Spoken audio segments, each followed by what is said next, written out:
Welcome back to Locked Up 365. Today I'm going to be talking about Class D. Today I'm going to take you step by step the process after that judge smacks that gavel down and gives you a sentence. What happens to you after that? Maybe you've known somebody that was locked up, but you never knew exactly what happened to them. They were just gone for years.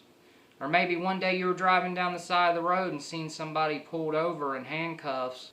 Later on, maybe you were wondering whatever happened to that person. Well, today, I'm going to give you the inside scoop of what happens after you get sentenced.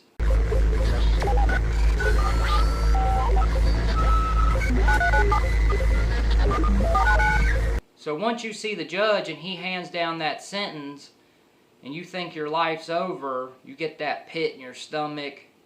You literally feel like your world's crashing down. They will send you back to the cell, and you will have to remain there until you are assessed by Department of Corrections. There are a few jails that will work you while you're waiting on your level to come back. Of course, you will have to stay inside the jail, work the hallways or the kitchen, laundry, something like that. It's a lot better than being inside the cell stuck all day. If the jail you're in don't offer that, it usually takes 3 or 4 weeks for your level to come back. The level system at Department of Corrections is 1, 2, and 3. Level 1 is minimum, Level 2 is medium, Level 3 is max.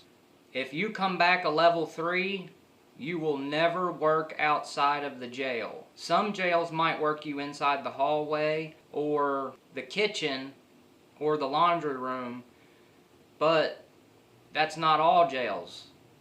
Some jails will not work you at all if you come back a Level 3. If you're a Level 1 or 2, they will send you to the camp. If you're asking yourself, well, why would I have to wait 3 weeks if I already got sentenced? Well, you're waiting on Department of Corrections to give you an assessment. It's a risk assessment and a health assessment. They want to see what kind of physical health you're in. You got to do a physical. And if you don't pass the physical, you don't work. They will call you out and take you up and dress you out kind of like you're getting out, but they won't give you your wallet. They'll just give you your clothes and shoes, basically. Usually the camp is located right next to the jail, or maybe it might be less than a mile away. It's pretty close. Sometimes the camp is inside the jail. They'll just call a dorm and say, that's Class D. If the jail you're in actually has a camp that is not located inside the jail, they will transport you to the Class D. Now, once you get in there, more than likely you're already going to know some cats that are in there from where you had done time inside the jail. You're going to see people at rec, church, whatever kind of activities you get involved with while you're inside the jail. So you meet people, you'll get to know people. So once you get to the camp, 9 times out of 10, you're going to know quite a few people that are in there. Which is good because they will help you out, kind of show you the ropes. Depending on how many jobs they have, you might go to work straight away if they need people. But if they're kind of full and they just took you because your level was ready, then you might have to wait a few weeks, or I've seen people wait a month to get a job. But it's still a lot better than being inside the jail. The food is a lot better. They usually feed their workers pretty good. I know a lot of people think, well, you're working for the state, you must be making some money. Well, you do make money while you're working for the state as an inmate. They take 4 days off your sentence for working 30 days. Each month that you work, you get 4 days off. Now, a lot of people think, well, heck, that ain't nothing. But if you work a whole year, that adds up. That's a month and a half off your sentence. That helps out, especially if you got a 3 or 5 year sentence. Now, the state pay usually takes, they kind of hold a month back, so it usually takes a couple months to get your first state pay check.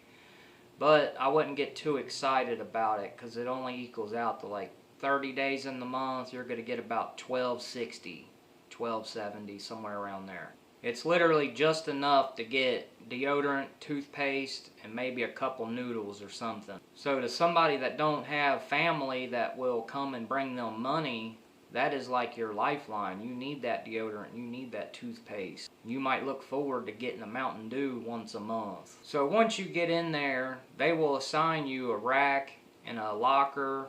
And on the weekends, usually it's on Saturday or Sunday, they'll split the dorm up and they'll tell you which day you can have visitors. But you can have your family bring up your clothes at most of the camps. Not all the camps. Some of the camps you still have to wear uniforms, so you can't get clothes. I've only been in one camp that you can't have contact visits. The Class D was located inside the jail in a regular dorm. All the other ones had a camp, an actual camp that was located right next to it or half a mile down the road. Most of them you're allowed to carry cash. They have vending machines inside. If there's cash involved, there's tobacco flowing freely inside the camp.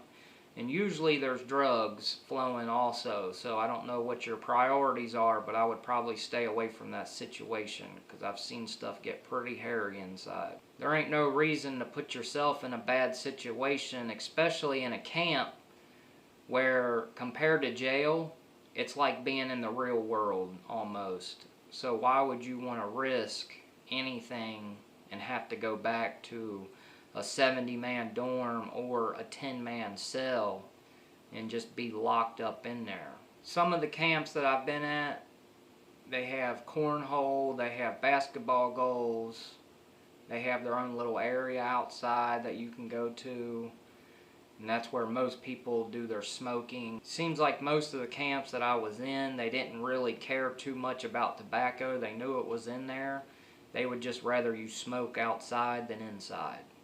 Heck, I've seen some of the COs lock up the whole camp until somebody came up with a can of dip for them. When you get to the camp, you'll see a completely different side of some of the COs that you came in contact with at the jail.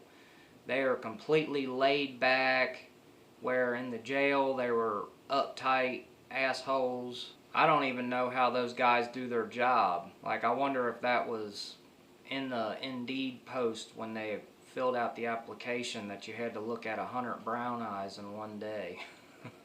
I would quit. I couldn't do it. Before I get too far off topic here, some of the other perks about being in the Class D, you know, I've already mentioned you get contact visits. A lot of them you get cash, your own clothes.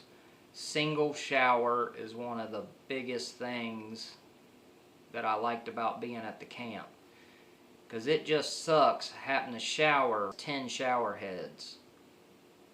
You just have no privacy when you're inside the jail. It don't matter what style it is, you have no privacy inside the shower. Or anywhere in the cell or dorm for that matter. Food was a huge upgrade. A few of the camps that I was at, they fed you like double the portions, but some of them that have their own kitchen inside the camp, once everybody goes through the line, whatever's left over, they'll call and say, hey, whoever wants seconds, come on up. So literally they'll make so much food you can go around twice. Almost everybody can. It's a big difference compared to being in the jail, because when you're in the jail you feel like you're starving. They give you small portions, the food's horrible, it has no taste. Now your day-to-day routine, you'll wake up at 5 a.m. for breakfast. You don't have to get up, but most people do. I would just sleep through. Sleep was more important to me than breakfast. I've never been a morning breakfast person. Once you eat breakfast, you can go back to sleep for about an hour. They wake you up again at 6:30 to brush your teeth, make your bed, get ready for work, and they have a standing head count. They do the standing head count at 7 a.m., 3 p.m., and 11 p.m. Each time the guards change shifts, they got to do a standing head count. They just walk through and they just count bodies. That's all they do. But once your supervisor or whoever is in charge of you at work, they will come and pick you up. So they'll just call you out, you go on out, and you go to work for the day. If they go through McDonald's, you're going to get McDonald's also. Or if you don't have cash, more than likely they will just buy you food. A lot of them has been dealing with inmates for years, so they know how it is being locked up without being locked up. You know, I'm sure they hear the stories, they know how rough it is inside of jail. They won't buy you food every day, but they will hook you up here and there. Heck, I've even had people bring me food from home, leftover dinner and stuff, which I appreciated. Because when you're locked up, that home cooked meal, it's something special. Once you get done with work, they'll just take you and drop you back off. And 80% of the Class Ds, you're going to get strip searched when you come back in. If you even work in the hallway and you've never been outside the whole time you've been in jail, when you come back from your shift, they still strip search you. 80% of the time. It depends on the guard. Some of the guards take their job way too seriously. That's what I was talking about the Indeed post. But some of them, they just do a quick pat down and go. And that's how a lot of tobacco gets inside the jail. Inmates are very crafty. I've literally seen somebody walk up and just toss a carton of cigarettes in the window and walk straight to the front door, come in and get searched like nothing ever happened. After you get searched, you're free to do whatever you want. You can come in, take a shower, play cornhole, watch TV, whatever you want to do. Being at the camp is almost like being in the real world, but you're just with like 100 dudes and you can't do whatever you want and there's no females. So, I mean, it still sucks, but it's not a little bitty 10-man pod either. If y'all have any suggestions on videos you would like to see in the future, please leave it in the comment section below and we'll make that happen. In my next video, I'm going to show y'all how Kentuckians make a break. Real jail cuisine coming your way. If y'all like this video, please hit the like and subscribe. Thanks for watching Locked Up 365.